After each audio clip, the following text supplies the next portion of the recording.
천천히 천천히. 열었습니다. 열었습니다.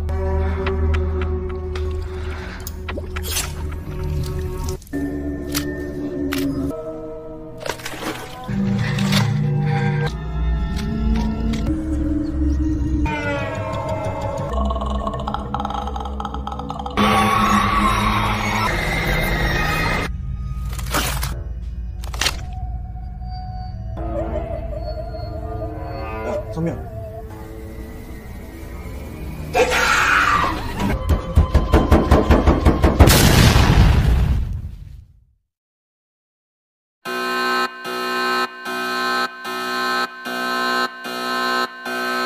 Cerita akan berfokus dengan seorang gadis bernama Jayoung yang terbangun dari tidurnya dikarenakan ia mendengar suara langkah kaki.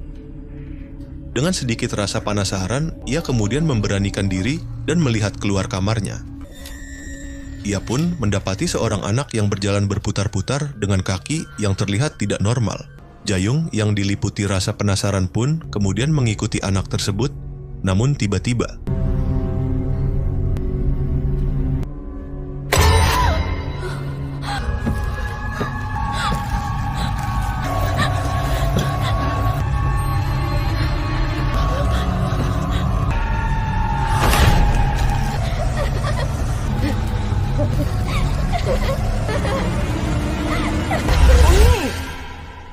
Namun ternyata itu semua hanyalah sebuah mimpi saja. Di mana setelah itu, Jayoung kemudian membuka laptopnya dan melihat-lihat foto masa kecilnya bersama sang adik. Di saat bersamaan, ia juga mendapati sebuah telepon dari temannya. Yang pertama ada Yaeun, si cewek penakut. Kemudian ada Dongjun, si pria tampan. Mion, si cewek badas. Dan terakhir ada Giho, yaitu orang yang mengajak mereka semua untuk teleponan.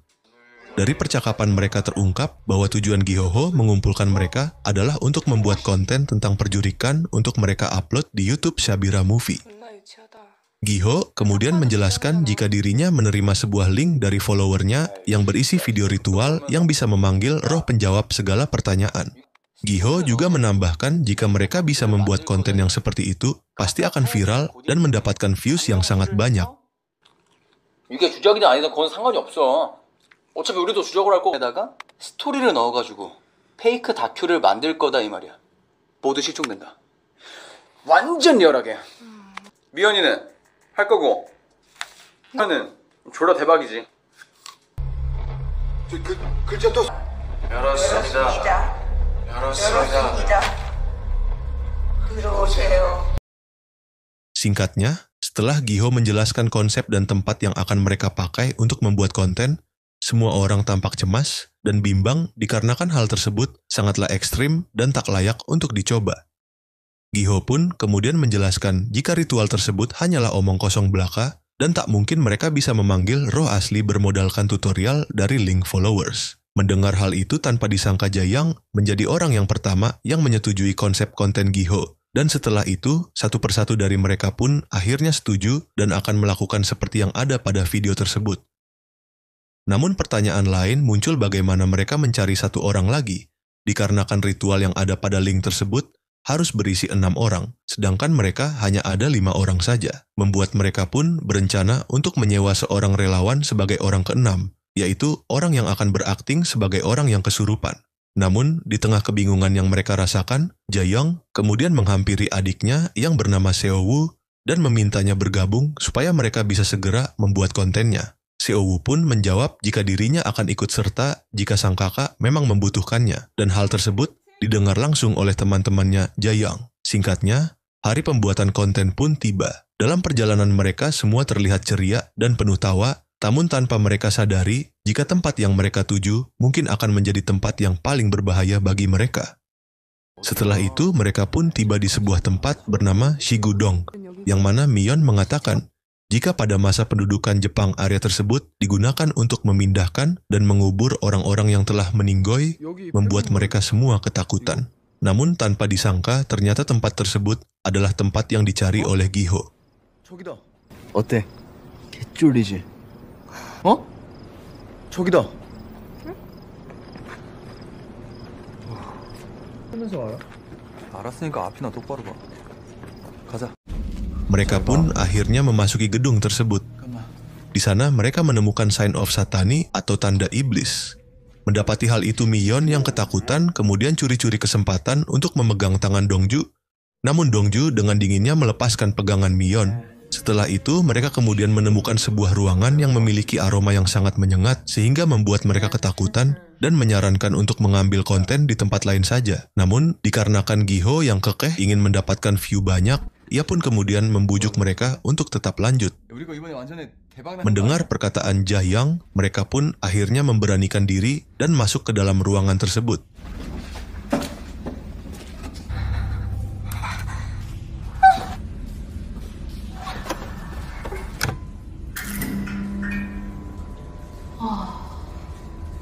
Di dalam sana, Giho menjelaskan jika pilar serta kolam yang ada di sana merupakan sarana untuk melakukan ritual pemanggilan iblis. Ia juga menambahkan jika air yang ada di dalamnya merupakan air yang diproses dari Seoul Utara yang membuat semua roh atau iblis yang ada di daerah tersebut terseret dan terkunci di dalam kolam tersebut. Namun dari tadi Miyeon terus-menerus membantah dan tidak mempercayai perkataan Giho sama sekali, membuat sedikit percekcokan pun terjadi di antara mereka, yang untungnya mereka dilarai oleh Dongju.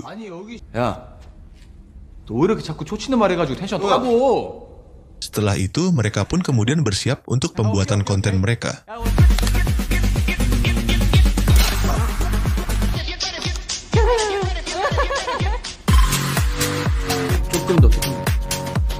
Di saat pengambilan video dilakukan, Giho terlihat melukai kokotnya sendiri agar ritual pemanggilan roh dapat dilakukan, membuat teman-temannya panik dan juga ketakutan.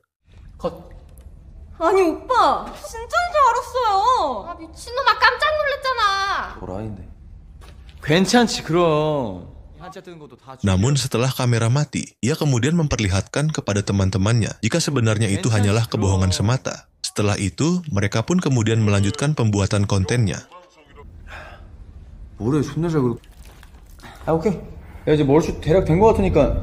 Setelah itu, Jahyang kemudian bertanya, bagaimana jika mereka melakukan ritual yang asli saja? Mendengar hal itu, semua orang terlihat kebingungan dengan apa yang dikatakan Jahyang. Namun Giho, satu-satunya orang yang memikirkan tentang view, langsung mengatakan jika ritual yang asli pasti akan mendapatkan views yang sangat banyak. Akan tetapi, teman-teman yang lainnya terlihat tidak setuju dengan apa yang dikatakan oleh Jahyung dan juga Giho. Seo-woo dengan senyuman manisnya mengatakan, jika sang kakak ingin melakukannya, maka dirinya juga akan melakukannya. Bahkan Seo-woo juga bersedia menjadi wadah bagi roh.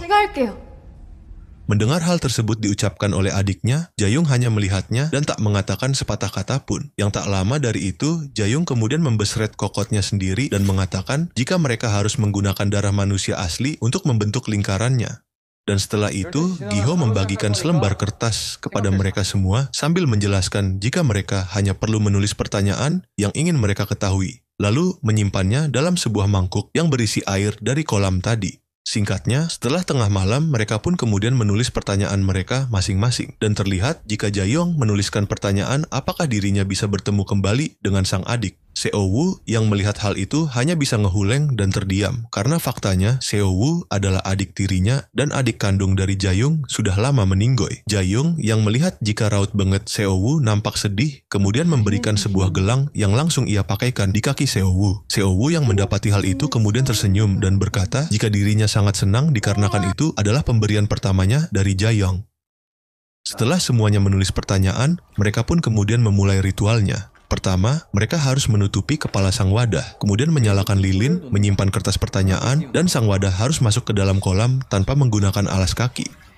Giho kemudian menjelaskan, jika mereka ingin menyelesaikan ritualnya, maka mereka tidak boleh melepas penutup kepalanya dan pergi dari lingkaran geti sebelum mereka mengucapkan, pergilah bersama-sama pada sang wadah. Setelah step by step yang mereka lakukan, akhirnya ritual pemanggilan arwah pun dimulai.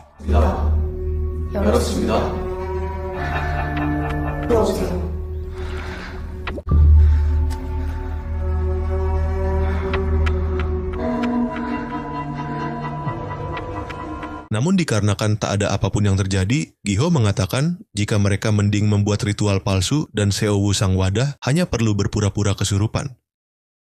Namun tak lama setelah itu Seo-woo yang berada di tengah kolam kemudian bertingkah aneh dan membuka matanya. Giho yang tak ingin melewatkan momen itu kemudian buru-buru merekamnya. 그냥 연출로 가야겠다.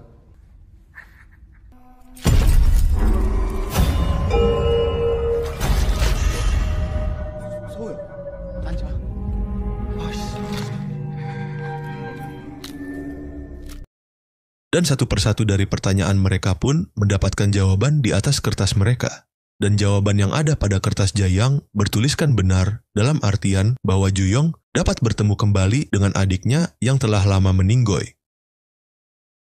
Setelah itu, Seo-woo yang sedang dirasuki kemudian menghitung mereka semua dari angka 662 dan angka 666 yang merupakan angka setan didapatkan oleh Jayang.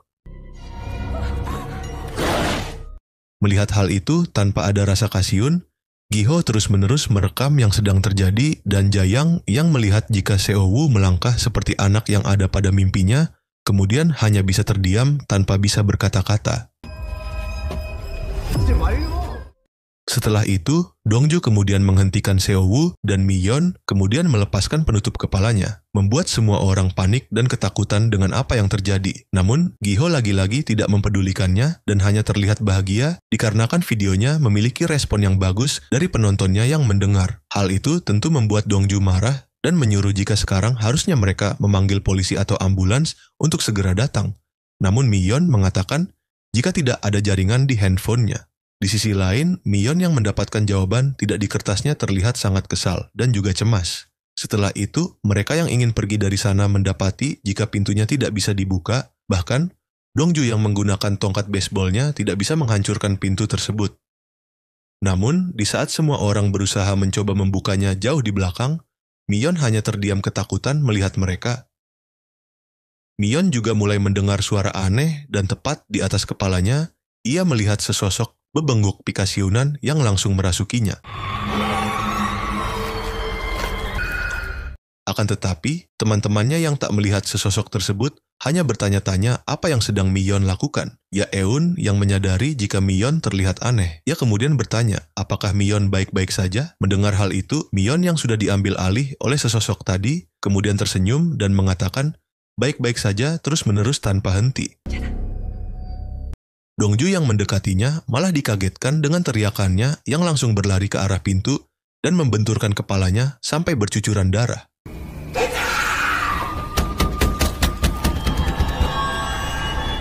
Setelah itu, Mi-yeon kemudian mengambil tongkat yang dipakai Dongju, dan dengan gelagat yang aneh, ia mengatakan bahwa mereka harus mempateni Seo-woo. Mi-yeon yang tidak bisa dihentikan oleh Dongju dan yang lainnya kemudian seketika berhenti ketika Jayang menghalanginya. Mi-yeon hanya tersenyum dan mengatakan kenapa Juyong melindunginya padahal Seo hanyalah adik tiri.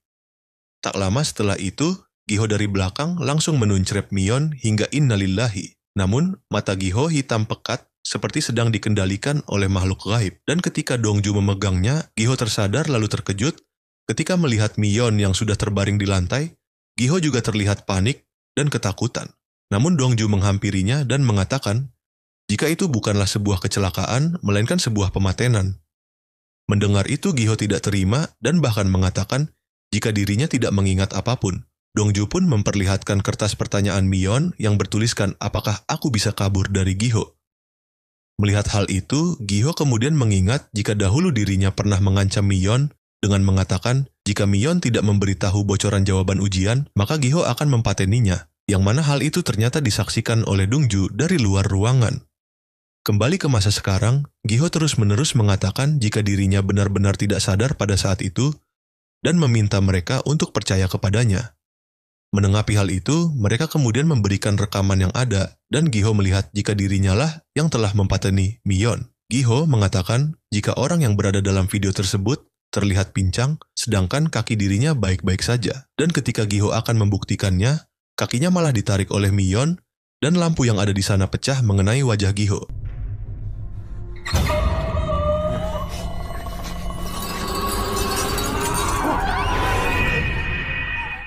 Di tempat yang penuh kegelapan itu, mereka menyalakan senter dan pergi mencari Giho. Tanpa disangka Giho sudah bersiap menyerang mereka. 곧 맞나?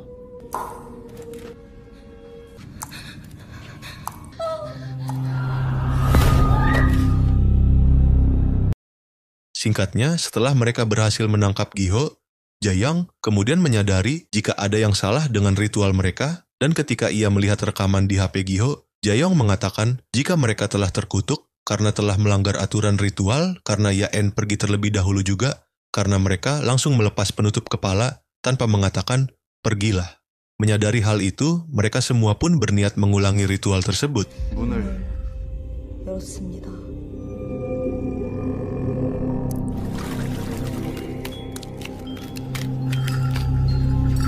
됐어. Namun saat Jayong akan mengatakan, pergilah pada roh tersebut membuka penutupnya dan di sana bukanlah wajah Sewo, melainkan wajah adik Jayong yang telah lama meninggoy. 자영아.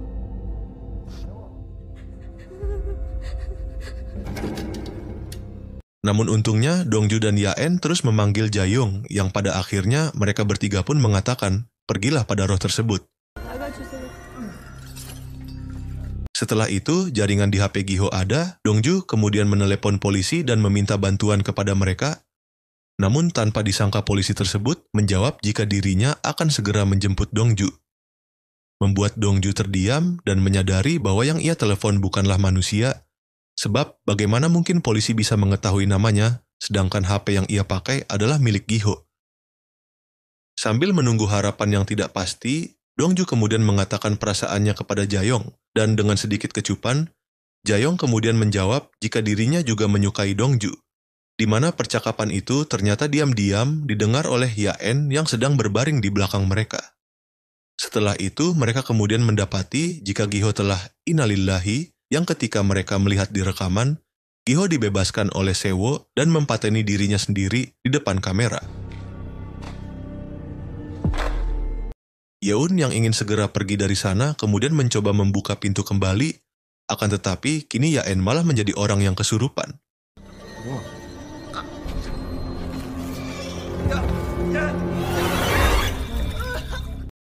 Setelah Yaen disadarkan oleh mereka berdua, Dongju menapati bahwa views di HP milik Giho telah mencapai 1 juta penonton yang mana hal tersebut sesuai dengan pertanyaan yang ada pada kertas milik Giho. Setelah itu, Dongjo dan Jayong berasumsi jika pertanyaannya sesuai dan menjadi kenyataan, maka si pemilik kertas tersebut akan segera meninggoy.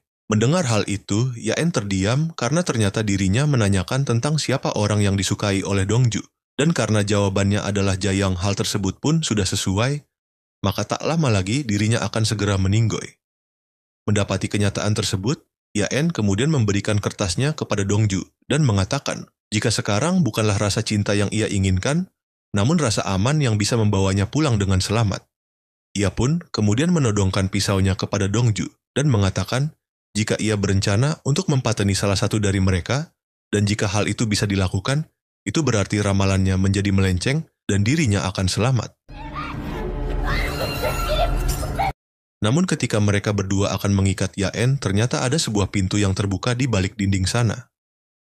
Jayong dan Dongju kemudian memeriksa ke dalam, namun tak ada apapun di sana dan mereka hanya menemukan sebuah pakaian bertuliskan. Dan ketika Dongju memeriksa pintu terakhir, ia menemukan selembar kertas bertuliskan jika 5 ramalan terpenuhi dan 5 orang sudah meninggoy, maka tubuh akan diberikan. Namun belum sempat memikirkan maksudnya, ia kemudian mendengar suara teriakan yang membuat Dongju bergegas menemui Jayong. Dan ketika kembali ke ruangan tersebut, ia mendapati Yaen telah innalillahi. Yang tak lama dari itu, Dongju juga kemudian dituncrep oleh Jayong dari belakang. Di ambang sakaratul mautnya, Dongjun menanyakan kenapa mereka harus jadi tumbal. Jayong kemudian menjawab, jika kehilangan sang adik membuat kehidupannya hancur, namun mereka semua tak pernah peduli kepada Jayong dan selalu berkata untuk segera melupakan adiknya. Sejak saat itulah, teman-teman Jayong yang selalu tertawa bersama bagi Jayong itu semua terasa seperti sedang meledek dirinya. Kita pun kemudian diperlihatkan masa kecil Jayong yang sedang bermain dengan sang adik. Pada saat itu terlihat jika sang adik yang mempunyai kaki tidak normal sedang mencoba membawa sesuatu di toiletnya. Jayong yang melihat dari luar tidak menolongnya dan malah memanggil sang adik untuk segera keluar. Dan pada saat itulah kecelakaan terjadi yang menyebabkan sang adik meninggoy di tempat. Innalillahinya, sang adik membuat orang tuanya saling menyalahkan dan berujung kepada perceraian. Hingga beberapa tahun kemudian, ayah Jayong kemudian membawa istri barunya dan Sewo yang pada saat itu masih kecil. Kembali ke masa sekarang, Jayong juga mengatakan jika ritual ini sebenarnya bukan untuk melihat jawaban masa depan, namun ritual untuk membangkitkan orang yang telah lama meninggoy. Ia kemudian mengaku bahwa orang yang telah mengirimkan link video ritual kepada Giho tak lain adalah dirinya sendiri dan tujuannya adalah untuk membangkitkan sang adik dengan mengorbankan teman-temannya. Wah gila sih ini. Setelah semua orang meninggoy dan Sewo sekarang sadar, Jayang kemudian mengikatnya dan menjebloskan Sewo ke tengah lingkaran. Dan disinilah ritual yang sebenarnya terjadi.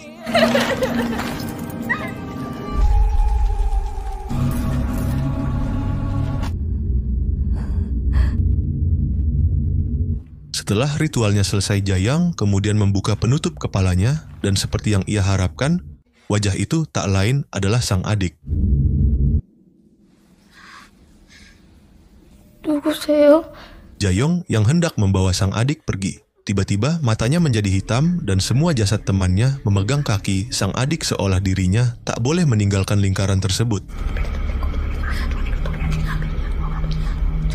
Iblis tersebut kemudian mengatakan dikarenakan Jayong telah bertemu dengan adiknya, maka sekarang adalah giliran Jayong untuk innalillahi.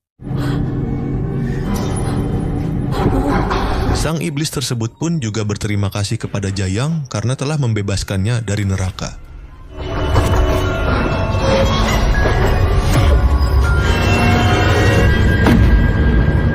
Setelah itu, sang iblis kemudian mendekat kepada kamera lalu membantingnya.